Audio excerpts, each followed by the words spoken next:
लग्नाची बेडी या मालिकेत येणाऱ्या भागात आपल्याला पाहायला असं मिळणार आहे की बाहेर फक्त 1 मिनिट राहिलेला असतो म्हणून नगरपालिकेचे माणसंही रत्नपारखीकरांना म्हणतात की आता फक्त 1 मिनिट उरला आहे, तुम्ही हे घर सोडून जा.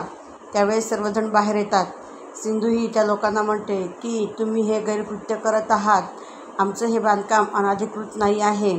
त्यावेळेस नगरपालिकेतला माणूस म्हणतो की आम्ही फक्त कागदांवर विश्वास ठेवतो, बाकी कशावर ठेवत नाही.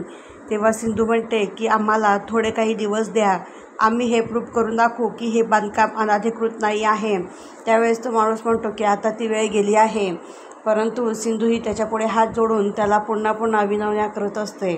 त्यावेळेस तो माणूस कुठल्याही परिस्थितीत ऐकण्याच्या स्थितीत नसतो. तो म्हणतो की आता मी इथं बुलडोझर चालवणार, तुम्ही सगळे बाजूला व्हा. त्यानंतर तो त्या बुलडोझरवाल्याला सांगतो की आता तुम्ही इथं बुलडोझर चालवा. तेव्हा ती म्हणते सिंधू की ही आमच्यासाठी आमचं घर आहे, आमची प्रतिष्ठा आहे, तुम्ही असं करू नका. आणि मधूला मात्र ह्या गोष्टीचा खूप आनंद झालेला असतो. बुलडोझरमधला माणूस हा बुलडोझर चालू करतो आणि ते बुलडोझर तो घरावरती लावतो. त्यावेळेस सर्वजण हे त्या बुलडोझरकडे बघत असतात आणि सगळ्यांच्या डोळ्यातनं पाणी येत असतं. तेव्हा सर्वजण खूप काळजीत असतात. सिंधू मात्र म्हणते की आता काय करावं तिला काही कळत नसतं.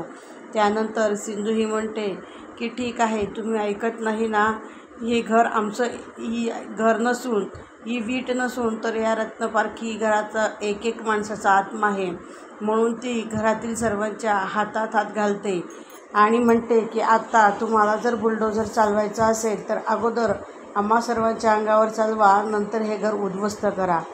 आता आपण बघूयात की ते माणसं यांच्यावर बुलडोझर चालवतात की घर पाडतात. हे पाहणे फार रंजक आहे. असेच भाग पाहण्यासाठी आमच्या चॅनलला लाईक करा, शेअर करा आणि सबस्क्राईब करा.